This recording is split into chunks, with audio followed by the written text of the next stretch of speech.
Hello दोस्तों, आज मैं 2025 में रिलीज हुई Korean mystery thriller movie revelations को एक्सप्लेन करूंगी। इसकी IMDb रेटिंग है 6 आउट ऑफ 10। कहानी बहुत अच्छी है तो इसे लास्ट तक जरूर देखिएगा। तो बिना किसी देरी के चलते हैं सीधा कहानी की तरफ।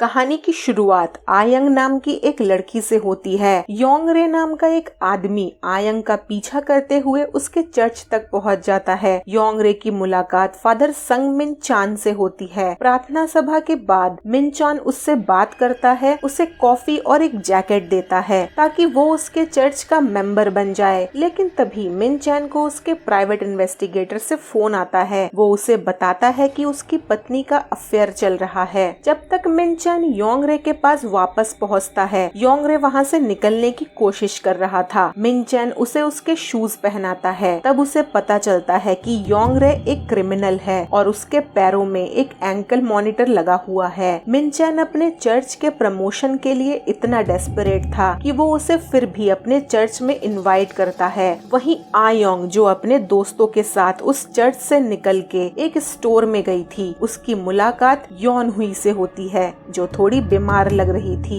योन हुई एक डिटेक्टिव थी और वो योंगरे का पीछा कर रही थी। वहीं कुछ देर बाद मिन चैन अपनी बीवी के साथ रास्ते में जाते हुए देखता है कि एक नया चर्च उसके ही इलाके में बन रहा है। उसे ऐसा लगता है कि शायद उस चर्च की भागदौड़ भी उसे ही मिलेगी। उसकी बीवी उसे उसके बेटे योन ऊ को डे केयर से पिक करने के लिए कहती है क्योंकि वो बिजी रहने वाली थी। मिन चैन नए चर्च के बारे में डिस्कस करने के लिए पास्टर जंग से मिलने जाता है, जहां उसे पता चलता है कि नए चर्च के लिए वो किसी और को ढूंढ रहे हैं। वहीं उसकी मुलाकात पास्टर जंग के बेटे हॉन्सू से होती है। उसकी बातों से साफ लग रहा था कि नए चर्च का पास्टर हॉन्सू ही बनने वाला है। मिन चैन निराश होकर वहां से चला जाता है। मिन चैन अपने बीवी के अफेयर की खबर और नए चर्च के अपने इलाके में बनने के खबर के चलते वो अपने बेटे को पिक करना भूल जाता है। कुछ देर बाद उसकी बीवी उसे फोन करके बताती है कि उसके बेटे को किसी अजनबी ने पिक कर लिया है। मिन चैन घबरा जाता है। उसे उसके टेबल पे रखे अपने बेटे के साथ वाली तस्वीर उस जगह से हटी हुई मिलती है। उसका शक सीधा योंगरे पे जाता है क्योंकि वही उसके रूम में आया था और वो एक क्रिमिनल भी था। वो योंगरे के बारे में सर्च करता है और जान पाता है कि वो 2 बार दोषी ठहराया गया है यौन उत्पीड़न के लिए। उसका पता लेकर वो उसके घर पहुंचता है और देखता है कि योंगरे फावड़ा लेके खड़ा है। वो तुरंत पुलिस को कॉल करता है और उसका पीछा करता है। एक सुनसान जगह पर दोनों भिड़ जाते हैं। दोनों के बीच हाथापाई होती है और योंगरे सिर पर चोट खाकर गिर जाता है। मिन चैन मदद बुलाने ही वाला होता है कि तभी उसकी पत्नी का फोन आता है। वो उसे बताती है कि उसका बेटा अपने एक दोस्त के घर पे था और वो बिल्कुल सुरक्षित है। तभी एक पहाड़ पे जीसस के आकार की बिजली चमकती है। मिन चैन उसे भगवान की मर्जी मान लेता है और योंगरे के बॉडी से उसका दिया हुआ जैकेट निकाल लेता है और उसे एक चट्टान से धक्का दे देता है। दूसरे दिन डिटेक्टिव योन हुई, जो काफी दिन बाद काम पे वापस आई थी, उसे पता चलता है कि आयोंग किडनैप हो गई है। ये वही लड़की थी जिसका पीछा योंगरे कर रहा था और मिन चैन की गई योंगरे के बारे में कॉल को लेके पुलिस का शक योंगरे पे जा रहा था। पुलिस योंगरे के घर पहुंचती है जहां उन्हें एक दीवार पर अजीब सा स्केच मिलता है। इसके बाद योन हुई मिन चैन के चर्च में पहुंचती है जहां मिन चैन उन्हें बताता है कि उसका बेटा मिल नहीं रहा था, इसीलिए उसे लगा कि योंगरे ने उसे किडनैप किया है, पर उसका बेटा सुरक्षित है। पर योन हुई को वहां आयंग की तस्वीर मिलती है और ये भी पता चलता है कि योंगरे उस दिन उस चर्च में आया था। वहाँ पे उसे योंगरे की जैकेट और मिन चैन की कीचड़ लगे हुए शूज मिलते हैं। योन हुई का शक मिन चैन पर जा रहा था पर उसके पास कोई सबूत नहीं था। आगे हम देखते हैं मिन चैन, जो कि पास्टर जंग को मैसेज के जरिए अपना कन्फेशन करने वाला था, पर पास्टर जंग उसे अपने पास बुला लेते हैं। मिन चैन को पता चलता है कि पास्टर जंग के बेटे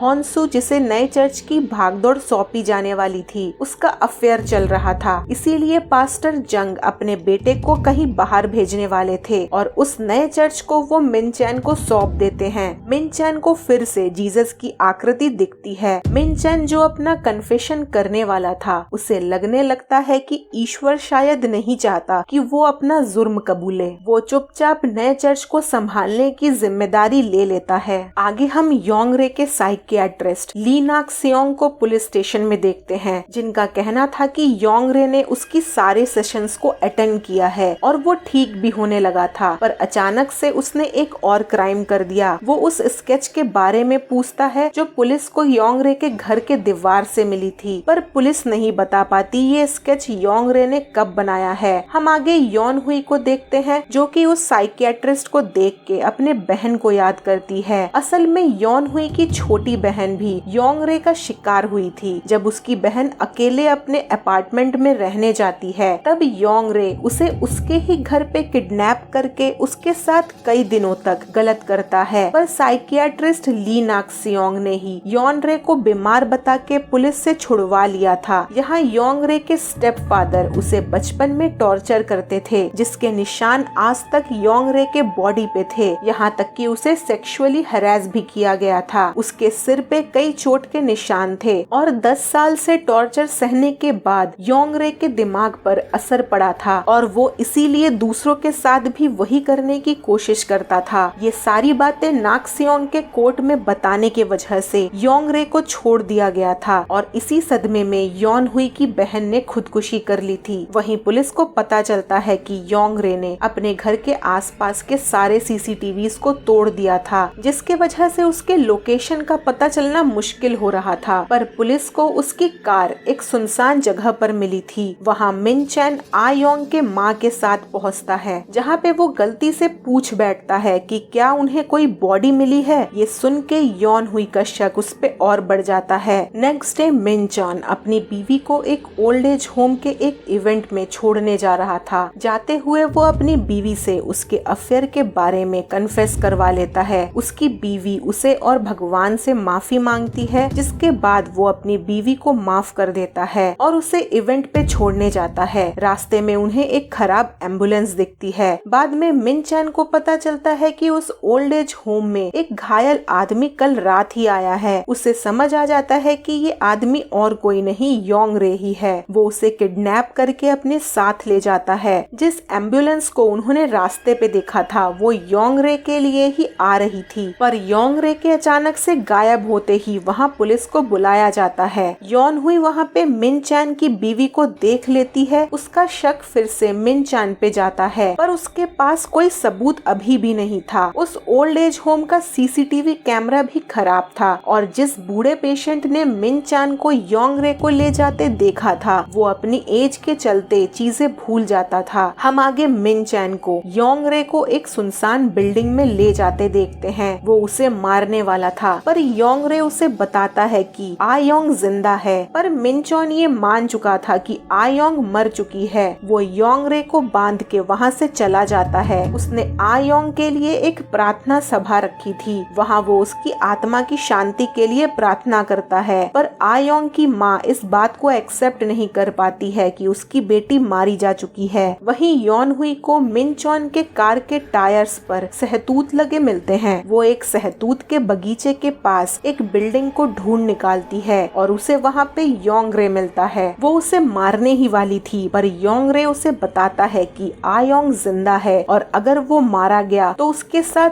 आयोंग भी मारी जाएगी। योंग हुई रुक जाती है, पर तब तक मिन चैन वहाँ पहुँच चुका था। वो योन हुई को भी बेहोश कर देता है और प्लान बनाता है, पहले योन हुई को मारने की और फिर इल्जाम योंगरे पे लगाने की और बाद में योंगरे को भी मार के उसे हादसा दिखाने की। योन हुई मिन चैन को समझाने की कोशिश करती है कि आयोंग जिंदा है और योंगरे ही उन्हें उसके पास ले जा सकता है, लेकिन मिन चैन इसे नहीं मानता। वो जिद करता है कि आयोंग मर चुकी है और भगवान ने उसे योंगरे को सजा देने का आदेश दिया है। योंग हुई किसी तरह से खुद को छुड़ा के मिन चैन को रोकने की कोशिश करती है और उसे एक जगह पे बांध देती है, पर मिन चैन से लड़ाई के दौरान योंगरे बिल्डिंग से गिरकर मर जाता है। मिन चैन इसे भी भगवान की मर्जी मान लेता है, पर योंगरे मरने से पहले योन हुई को बताता है कि आयोंग को एक आंख वाला दानव खा गया। आगे आयोंग को ढूंढते हुए पुलिस को पता पता चलता है कि योंगरे एक कंस्ट्रक्शन साइट पे 3 महीने से काम कर रहा था, तो हो सकता है कि उसने आयोंग को वहाँ छुपाया हो। बाकी के सारे ऑफिसर्स उसे ढूंढने निकल पड़ते हैं। आगे यॉन हुई साइकियाट्रिस्ट ली नक सोंग से मिलती है। वो उसे बताते हैं कि मिन चैन को अपोफेनिया है, एक मानसिक अवस्था जिसमें इंसान मामूली संयोगों को भी ईश्वरीय संकेत मान लेता है। वो उसे ये भी बताते हैं कि योंगरे को उसके सौतेले पिता ने अक्सर एक अटीक में बंद करके अब्यूज किया था, जहाँ एक गोल खिड़की थी। तभी यॉन हुई को उसके पिता का कॉल आता है, जो कि उसे एक फोटो भेजते हैं। उसपे एक बिल्डिंग थी और एक गोल खिड़की थी। ये देख के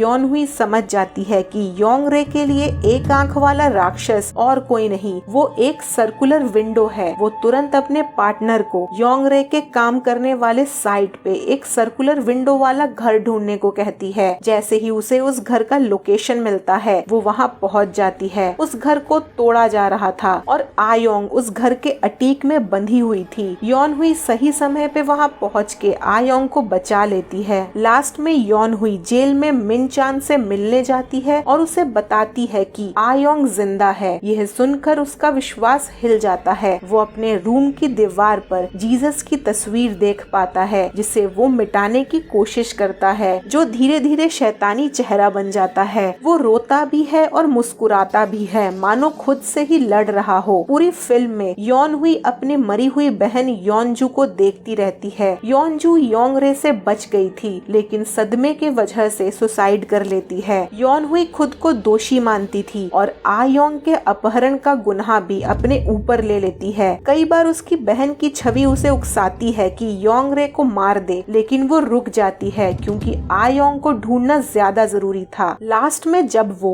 आयोंग को बचा लेती है और आयोंग उसे कहती है, मुझे पता था कोई मुझे बचाने आएगा, तो योंग हुई टूटकर रो पड़ती है और उसे लगता है जैसे उसने अपनी बहन को बचा लिया हो। यहाँ ली नाक सेओंग के हिसाब से योंगरे ठीक हो रहा था, पर उसके साथ ऐसा कुछ होता है जिसके वजह से वो आयोंग को किडनैप कर लेता है। यहाँ असल में जब योंगरे अपने काम के चलते उस कंस्ट्रक्शन साइट पर पहुंचा था, तब उसे एक ऐसा घर दिखता है जिसे देख के उसे अपने साथ हुए वो सारी चीजें याद आ जाती है। उस घर में एक सर्कुलर विंडो था और यही एक चीज थी जो बार बार योंगरे को गलत करने के लिए उकसाती थी। यहाँ तक कि यॉन हुई की बहन, जो कि अपने पर्सनल अपार्टमेंट में रिसेंटली शिफ्ट हुई थी, उसके अपार्टमेंट में भी सेम वैसी ही खिड़की थी, जिसे देख के वो उसके घर में घुस गया था और उसे उसके ही घर पे किडनैप करके उसे टॉर्चर किया था। तो यहाँ पे साइकियाट्रिस्ट ली नाक सेओंग बिल्कुल ठीक थे योंगरे के बारे में। पहले ये बात यॉन हुई समझ नहीं पाती, पर जब उसे सच्चाई का पता चलता है तो वो इस बात को समझ जाती है। यहाँ पे ली नाक सेओंग ने ये भी कहा था कि जब भी कुछ अनयूजुअल होता है तो हर कोई जस्टिफिकेशन ढूंढता है, लेकिन कई बार परिस्थितियाँ हमारे नियंत्रण से बाहर होती है। ऐसे में व्यक्ति को उस चीज पर ध्यान देना चाहिए जो असली और ठोस है, जो वो वास्तव में देख सकता है। यहाँ पे ऐसे 3 लोग थे जो कि मानसिक रोगी थे। पहला योंगरे, जो कि अपने सौतेले पिता के वजह से अपनी मानसिक हालत खराब कर बैठा था और खुद एक क्रिमिनल बन बैठा था। दूसरा मिन चॉन, जो कि हर एक परिस्थिति में भगवान को ब्लेम कर रहा था। उसके लिए जो भी हो रहा था वो सब भगवान के इशारे पे हो रहा था। लास्ट में यॉन हुई, जो कि अपने बहन के डेथ का ब्लेम खुद को देती थी, पर वो लास्ट में खुद को समझा लेती है कि जो भी हुआ उसके हाथों में नहीं था। यहाँ पे तीनों पेशेंट्स किसी न किसी को ब्लेम कर रहे थे। ये बात ली नाक सेओंग ने मूवी में बताई भी है। इस मूवी से हमें सीखने को मिलता है कि संकेतों और अंधविश्वास में मत फंसो। सच्चाई वही है जो तुम देख सकते हो। अगर आपको मेरी एक्सप्लेनेशन अच्छी लगी है तो भूले बिना मेरे वीडियो को लाइक करें, मेरे चैनल को सब्सक्राइब करें, वीडियो को शेयर करें और कमेंट करके जरूर बताएं कि आपको ये वीडियो कैसी लगी। मिलते हैं अगले वीडियो में, तब तक के लिए बाय बाय।